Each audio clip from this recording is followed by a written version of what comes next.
Olá pessoal, vamos falar um pouquinho nesse vídeo sobre direito constitucional, alguns elementos essenciais do conceito de nacionalidade. Nacionalidade é o vínculo político-jurídico que identifica uma pessoa como sendo integrante do conceito de povo, mas aqui a gente tem que tomar cuidado com a diferenciação que a gente faz entre povo e cidadão. Cidadão é aquele que tem o livre exercício dos direitos políticos. Então, ou seja, é um pressuposto para ser cidadão você ser primeiro povo de um determinado estado. A nacionalidade, ela é um pressuposto para o exercício da cidadania. Eu tenho dois tipos de nacionalidade. A nacionalidade originária, que identifica o indivíduo como sendo nato de um estado. E eu tenho também a nacionalidade derivada, secundária, também chamada de adquirida. A nacionalidade originária, ela é, em regra, involuntária e unilateral. O que significa isso? A nacionalidade, ela é definida na data do nascimento pelo Estado. Ou seja, não é uma opção da pessoa, né? Você imagina uma criança, um recém-nascido, ter que optar pela sua nacionalidade. Não, a nacionalidade, nesse caso, ela é involuntária e unilateral porque parte do Estado. Mas isso é uma regra. Existe uma hipótese em que existe a possibilidade de optar pela nacionalidade originária, da qual a gente vai falar daqui a pouco. Existem dois critérios para a definição desse tipo de nacionalidade: o ius solis e o ius sanguinis. Ius solis é aquele critério que define a nacionalidade baseada do país em que ela nasceu. O ius sanguinis, ele se baseia na nacionalidade dos pais.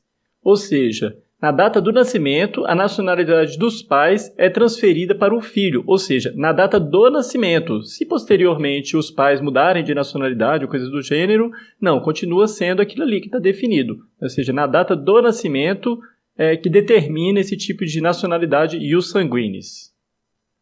Agora, a nacionalidade adquirida é aquela que identifica a pessoa como sendo naturalizada.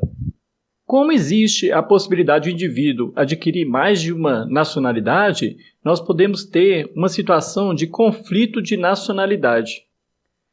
Esse conflito de nacionalidade, ele pode ser positivo ou negativo.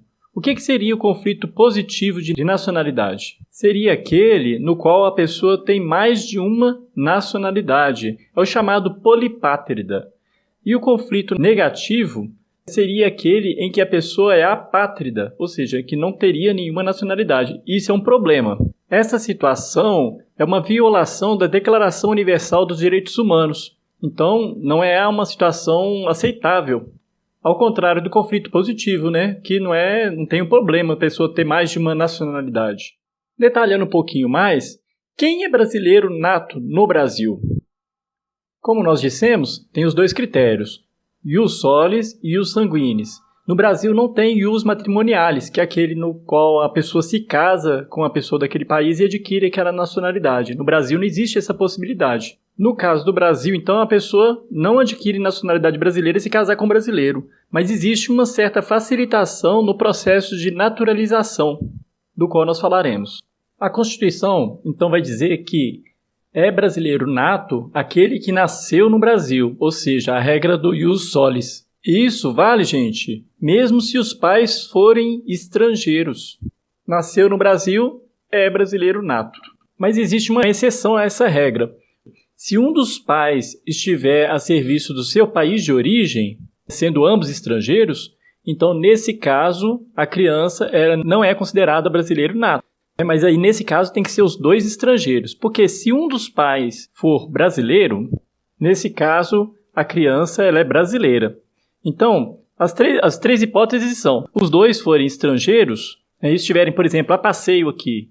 Vamos supor que dois franceses estão a passeio no Brasil. E aqui eles tiveram um filho. Esse filho é brasileiro nato. Ah, mas um dos pais estava a serviço do seu país de origem. Então, não. Então, essa criança não é brasileiro nato. Agora, se um dos pais for brasileiro, vamos supor que é um estrangeiro, um francês, chegou aqui e se casou com uma brasileira, ou se conheceu e teve o filho de uma brasileira, não precisa ter se casado, né? Teve o filho com uma brasileira, essa criança é brasileiro nato.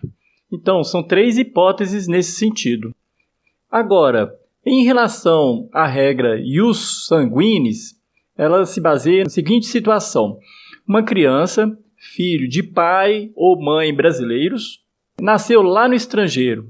Nesse caso, ela é uma brasileira nata. Por quê? Porque ela teve pai ou mãe estrangeiro que estava no estrangeiro, né? Então, segundo a regra do ius sanguinis, ela é considerada brasileiro nato. Pode ser pai ou mãe, não precisa ser os dois.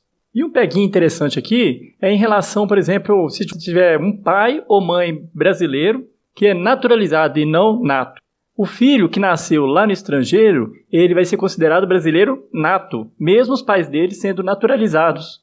Olha que interessante, né? Então, um filho de um pai ou mãe brasileiro naturalizado pode se tornar um brasileiro nato. Critérios. Um dos pais tem que estar a serviço da República Federativa do Brasil.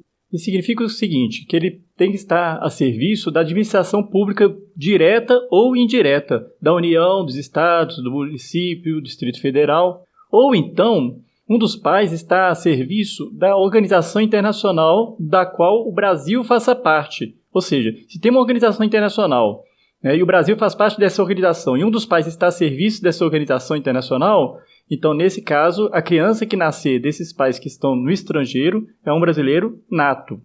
Agora, tem a segunda também, o segundo critério, que seria o seguinte, se eles fizerem o registro no órgão competente, por exemplo, uma embaixada brasileira no estrangeiro.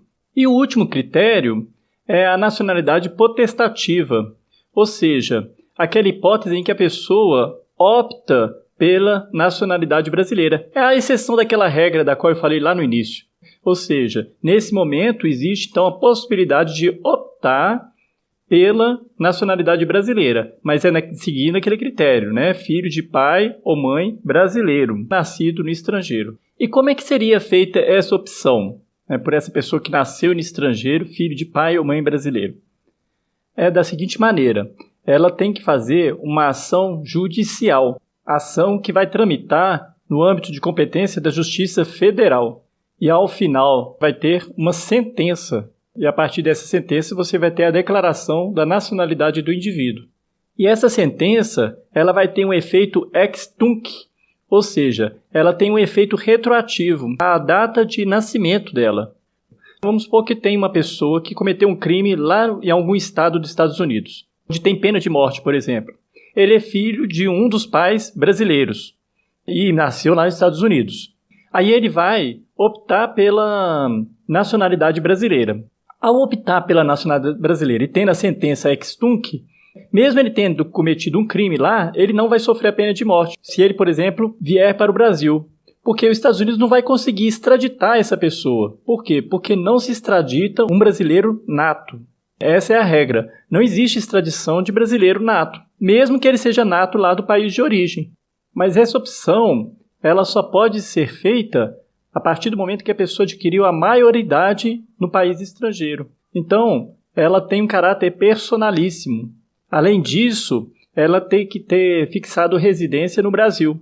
Se não tiver feito isso, ele tem que ter as 3 opções. Tem que ter maioridade, fixado residência no Brasil e optou, através de uma ação judicial, pela nacionalidade brasileira. Então, nesse caso, ele é brasileiro nato a partir da sentença, como eu disse, que é ex tunc, retroage até a data do nascimento. Espero que tenha sido claro, né? Mas vamos supor que essa pessoa ela veio para o Brasil quando era menor de idade ainda. Ela não vai ficar aqui como apátrida ou como estrangeiro. Ela fica caracterizada como brasileiro nato até atingir a maioridade, quando ela vai poder optar pela nacionalidade brasileira e ser brasileiro nato definitivamente. Então, ou seja, essa pessoa que veio para cá ainda menor de idade, ela é brasileiro nato para todos os efeitos. Depois da gente ver as hipóteses de brasileiro nato, nós vamos ver as hipóteses de brasileiro naturalizado. Quais são as hipóteses de naturalização? Para o vídeo não ficar muito grande, eu vou deixar para o próximo vídeo a gravação sobre as hipóteses de naturalização. Eu espero que tenha sido claro. Se vocês acharem que é interessante a gente dar sequência ainda mais nesses assuntos, deixem nos comentários que vai ser um prazer a gente estudar junto sobre esse tema. Até o próximo vídeo.